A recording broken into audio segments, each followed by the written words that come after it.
આપનું સ્વાગત છે. આજે આપણી સામે એક પ્રાચીન કોયડો છે. એક એવી ભવિષ્યવાણી જેણે સદીઓથી વિદ્વાનોને, ઇતિહાસકારોને બધાને મૂંઝવણમાં મૂકી દીધા છે. બિલકુલ. આપણે વાત કરી રહ્યા છીએ દાનિયેલના પુસ્તકમાં ઉલ્લેખિત 70 ઈરેની. અને આ કોઈ એમ કહીએ કે સામાન્ય ભવિષ્યવાણી નથી. આ એક આખી સમયરેખા છે. હા, એકદમ ચોક્કસ સમયરેખા જે યરુશલેમના પુનર્નિર્માણના હુકમથી શરૂ થાય છે અને કદાચ ઇતિહાસના અંત સુધી પહોંચે છે. બરાબર. અને આને સમજવું મતલબ કે એવું નથી કે તમે કેલેન્ડર પર 490 વર્ષ ગણી લો એટલે પતી ગયું.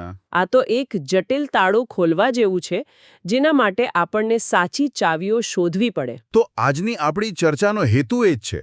આ કોયડાના ટુકડાઓને ભેગા કરવાનો. આપણે એ સમજવાનો પ્રયત્ન કરીશું કે આ સમયરેખાની ગણતરી પાછળનું ગણિત શું છે, એમાં કયા ઐતિહાસિક પડકારો છે, અને સૌથી મહત્વનું, આ બધી ગણતરીઓ આપણને કયા કહી શકાય કે આશ્ચર્યજનક નિષ્કર્ષ પર લઈ જાય છે. ચાલો તો શરૂ કરીએ. તો આ કોયડો ઉકેલવા માટે સૌથી પહેલા શું જોઈએ? જો મુખ્યત્વે બે વસ્તુઓ. એક, સમય માપવા માટેનું સાધન, એટલે કે એક કેલેન્ડર. ઓકે.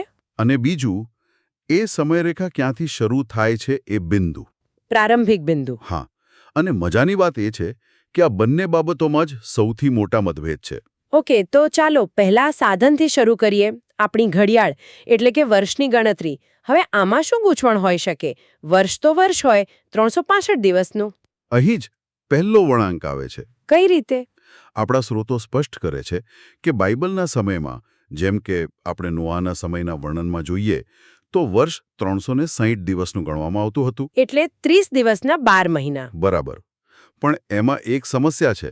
જો તમે દર વર્ષે માત્ર 360 દિવસ ગણો તો 5-6 વર્ષમાં તો ઋતુઓ આખી ખસી જાય. ઉનાળો શિયાળામાં આવવા લાગે. હા, સાચી વાત. અને એ તો ખેતી પર આધારિત સમાજ માટે બહુ મોટી સમસ્યા કહેવાય. બહુ જ મોટી. એટલે એ લોકો આનો ઉકેલ લાવતા હતા લીપ મહિનાથી. અધિક માસ, જે આપણે ત્યાં પણ હોય છે. યહૂદી કેલેન્ડરમાં દર 2-3 વર્ષે એક વધારાનો મહિનો ઉમેરાતો, જેથી કેલેન્ડર ઋતુઓ સાથે જોડાયેલું રહે. તો પછી પ્રશ્ન શું છે? મોટો પ્રશ્ન એ છે કે દાનિયેલની ભવિષ્યવાણીના આ 483 વર્ષોમાં આ અધિક માસ ગણવા કે નહીં, અને લખાણો આ બાબતે ચૂપ છે. ઓહ, તો આનાથી આપણી ગણતરી પર શું અસર પડે છે? ચાલો આને થોડું સરળ બનાવીએ. ભવિષ્યવાણીનો પહેલો ભાગ છે 69 ઈરે, એટલે કે 69 ગુણ્યા 7, જે થયા 483 વર્ષ. બરાબર. હવે અહીં બે શક્યતાઓ છે.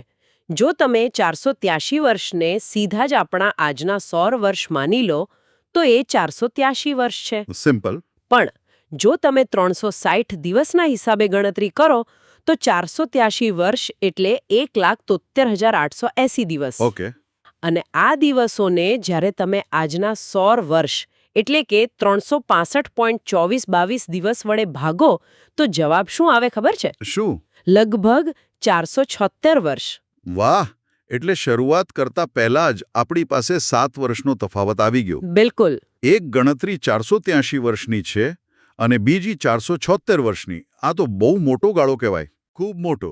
અને જાણે આ ઓછું હોય, બીસીથી એડીમાં જતી વખતે કોઈ શૂન્ય વર્ષ નથી હોતું. BC 1 પછી સીધું AD 1 આવે છે. એટલે ગણતરીમાં એક વર્ષ ઉમેરવું પડે. હા, એટલે આપણી ઘડિયાળ જ એમ કહીએ કે થોડી અસ્પષ્ટ છે. તે 476 વર્ષ પણ બતાવી શકે છે અને 483 પણ. અને આટલો ફરક એટલા માટે મહત્વનો છે કારણ કે આ 69 ઈરેના અંતમાં મસીહાના આગમન અને મૃત્યુની ભવિષ્યવાણી છે. બરાબર. એટલે અંતિમ તારીખ ખૂબ જ નિર્ણાયક બની જાય છે. ઠીક છે, તો આપણી ઘડિયાળ થોડી ડગમગે છે. હવે વાત કરીએ પ્રારંભિક બિંદુની. આ ગણતરી શરૂ ક્યાંથી કરવી? સ્રોતો કહે છે કે યરુશાલેમના પુનર્નિર્માણના હુકમથી.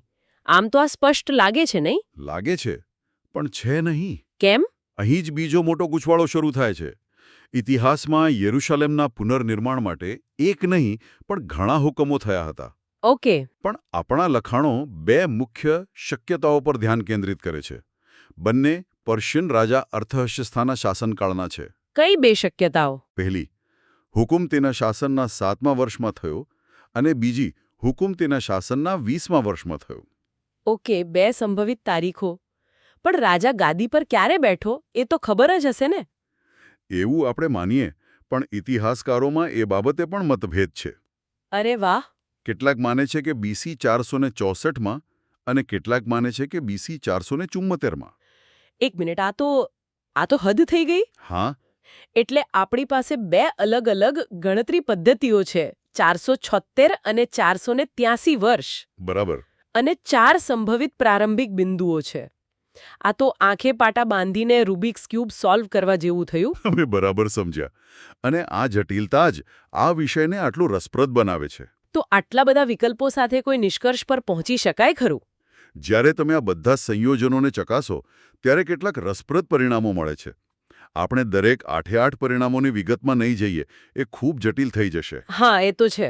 પણ એનું સાર એ છે કે આમાંથી અમુક પરિણામો એવી તારીખો આપે છે જે ઐતિહાસિક રીતે બિલકુલ બંધબેસતી નથી, કાં તો બહુ વહેલી છે અથવા બહુ મોડી. તો પછી આ બધી કસરતનો ફાયદો શું? ફાયદો એ છે કે અમુક સંયોજનો, ખાસ કરીને જ્યારે હુકમ રાજાના શાસનના 20મા વર્ષમાં એટલે કે BC 445માં થયો હોય હા, અને 477 સૌર વર્ષની ગણતરી વાપરવામાં આવે ત્યારે અંતિમ તારીખ આવે છે AD 32. AD 32. એ જ રીતે બીજી એક ગણતરી આપણને AD 29 પર પહોંચાડે છે. અને આ બંને તારીખો? આ બંને તારીખો ઇતિહાસમાં ઈસુના મૃત્યુની સંભવિત તારીખોની ખૂબ નજીક છે. એટલે કે આ ગણિત આપણને કોઈ એક ચોક્કસ જવાબ નથી આપતો, પણ એ ચોક્કસપણે ઇતિહાસની એક અત્યંત સાંકડી બારી તરફ ઇશારો કરે છે. અહીંયા જ સ્ત્રોતો એક અલગ અભિગમ અપનાવે છે, ઊંધી ગણતરીનો. હા, રિવર્સ એન્જિનિયરિંગ જેવું. એટલે કે પહેલા અંતિમ તારીખ નક્કી કરી લો, જેમ કે AD 30, અને પછી ત્યાંથી પાછળ જાઓ. પણ આ તો થોડો છેતરપિંડી જેવું નથી લાગતું? સારો પ્રશ્ન છે, પણ તેને આ રીતે જુઓ. આ જવાબ સાબિત કરવાની કોશિશ નથી. તો શું છે? આ મોડેલને ચકાસવાની એક રીત છે.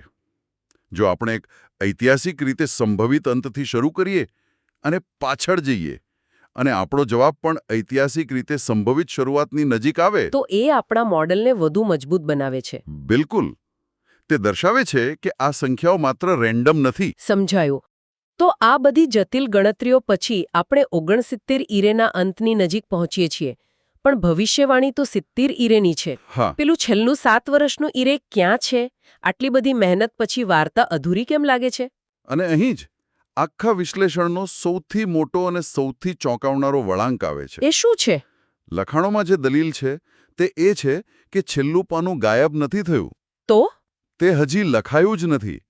69માં અને 70માં ઈરે વચ્ચે કોઈ સાતત્ય નથી. બંનેની વચ્ચે એક લાંબો, અજ્ઞાત સમયગાળો છે. શું કહ્યું? જાણે ભવિષ્યવાણીની ઘડિયાળ 69માં ઈરેના અંતે અટકી ગઈ હોય. રોકો, ભવિષ્યવાણીની ઘડિયાળ અટકી ગઈ? મતલબ એક દૈવી સમયરેખા પર લગભગ 2000 વર્ષનો પોઝ બટન દબાયેલો છે? હા, બરાબર એ જ. આ વિચાર જ મનને હલાવી દે તેવો છે. પણ આવું શા માટે? આટલા મોટા દાવાનું કારણ શું? કારણ ભવિષ્યવાણીના મૂળ હેતુમાં છુપાયેલું છે. દાનિયેલ 9:24માં 6 ઉદ્દેશો આપેલા છે. જેવા કે પાપનો અંત લાવવો, અપરાધનો અંત કરવો અને અનંતકાળના ન્યાયીપણાની સ્થાપના કરવી. બહુ મોટા લક્ષ્યો છે આ તો. ખૂબ મોટા. હવે સવાલ એ છે કે શું આ લક્ષ્યો ઈસુના પ્રથમ આગમન વખતે કે વધસ્તંભ પર પૂર્ણ થયા હતા? મોટાભાગના લોકો તો એવું જ માને છે ને કે ઈસુના બલિદાનથી પાપની સમસ્યા હલ થઈ ગઈ. હા, પણ આ દ્રષ્ટિકોણ અલગ છે. કઈ રીતે? તેમના મતે વધસ્તંભ પર પાપની કિંમત ચૂકવવામાં આવી હતી, પણ દુનિયામાંથી પાપનો અંત આવ્યો નહોતો. સાચી વાત છે. પાપ, દુષ્ટતા, અન્યાય આજે પણ એટલા જ વાસ્તવિક છે. બરાબર. એટલે 69 ઈરે મસીહાના પ્રથમ આગમન સાથે પૂરા થયા, પણ ભવિષ્યવાણીનો અંતિમ હેતુ હજુ બાકી છે. અને એ હેતુને પૂરો કરવા માટે પેલું છેલ્લું 70મું ઈરે ભવિષ્યમાં કોઈક સમયે શરૂ થશે. તો આ છેલ્લું 7 વર્ષનું ઈરે માનવ ઇતિહાસના અંતિમ પ્રકરણ જેવું હશે. બિલકુલ. એ ક્યારે અને કેવી રીતે શરૂ થશે? સ્રોતો સૂચવે છે કે આ અંતિમ 7 વર્ષનો સમયગાળો ખ્રિસ્ત વિરોધી દ્વારા ઘણા લોકો સાથે કરાર સ્થાપિત કરવા સાથે શરૂ થશે. અને આ સમયગાળાનું વર્ણન બીજે ક્યાંય મળે છે? હા, બાઇબલના અન્ય પુસ્તકો જેમ કે પ્રકટીકરણ આ સમયનું વિગતવાર વર્ણન કરે છે, જેને 3.5 વર્ષ, 42 મહિના અથવા 1260 દિવસ જેવા ભાગોમાં વહેંચવામાં આવ્યો છે. ઠીક છે, તો આ સમગ્ર સમયરેખાનો અંતિમ હેતુ સ્રોતો કહે છે કે સૃષ્ટિમાંથી પાપ કરવાની સંભાવના જ નાબૂદ કરી દેવી. આ બહુ મોટો દાવો છે. કોઈની પાસેથી પાપ કરવાની સંભાવના જ છીનવી લેવી એ તો સ્વતંત્ર ઈચ્છાની વિરુદ્ધ નથી? અહીંયા જ વાત ખૂબ ઊંડી અને દાર્શનિક બને છે. સમજાવો. આ લખાણોનો તર્ક એ નથી કે સ્વતંત્ર ઈચ્છા છીનવી લેવામાં આવશે, પણ એ કે પાપ કરવાનો વિકલ્પ જ અતાર્કિક અને અપ્રસ્તુત બની જશે. પણ એ કેવી રીતે શક્ય છે? અહીંયા જ શહીદોના પુનરુત્થાનનો વિચાર કેન્દ્રમાં આવે છે. શહીદોનું પુનરુત્થાન? એને પાપની સંભાવના નાબૂદ થવા સાથે શું સંબંધ? સંબંધ ખૂબ ઊંડો છે. જો પાપનું મૂળ શું છે? શું? ઈશ્વરના ચારિત્ર્ય અને તેમની આજ્ઞાઓ પરની શંકા. શું ઈશ્વર ખરેખર સારા છે? શું તેમની આજ્ઞાઓ આપણા ભલા માટે છે? જ્યારે જે લોકોએ ઈશ્વરની આજ્ઞાઓનું પાલન કરવા માટે પોતાનો જીવ આપી દીધો, તેઓ મૃત્યુ પર વિજય મેળવીને પુનર્જીવિત થશે, ત્યારે તે ઘટના એક જીવંત પુરાવો બનશે. એક નિર્વિવાદ પુરાવો. કેવો પુરાવો? એ પુરાવો કે ઈશ્વરનો માર્ગ જ જીવનનો માર્ગ છે. તે દેવદૂતો સહિત તમામ બુદ્ધિશાળી જીવોના મનમાંથી ઈશ્વરની ભલાઈ પ્રત્યેની કોઈ પણ શંકાને કાયમ માટે દૂર કરી દેશે. અને જ્યારે શંકા જ ન રહે, ત્યારે બળવો કરવાનો કે પાપ કરવાનો કોઈ આધાર જ રહેતો નથી. સ્વતંત્ર ઈચ્છા તો રહેશે, પણ કોઈ શા માટે એવો વિકલ્પ પસંદ કરશે જે સંપૂર્ણપણે ખોટો અને વિનાશક સાબિત થઈ ચૂક્યો હોય? એટલે આ એક વૈશ્વિક ઐતિહાસિક સાબિતી હશે જે પાપના મૂળ કારણ એટલે કે શંકાને જડમૂળથી ઉખાડી નાખશે. બરાબર. આ તો ખરેખર એક અલગ જ સ્તરનો વિચાર છે. અને આ બધી ઘટનાઓ એ અંતિમ 7 વર્ષના સમયગાળા દરમિયાન થશે. એ સમયગાળામાં શહીદોને આકાશમાં ઉઠાવી લેવાશે, જેને પ્રથમ પુનરુત્થાન કહેવાય છે. અને પૃથ્વી પર મહાન વિપત્તિઓ આવશે. અને આ 7 વર્ષના અંતે મસીહા પૃથ્વી પર પાછા ફરશે, દુષ્ટતાનો નાશ કરશે અને તેમનું 1000 વર્ષનું રાજ્ય સ્થાપિત કરશે. અને એની સાથે 70 ઈરેનો સમયગાળો અને તેનો અંતિમ હેતુ પૂર્ણ થશે. વાહ!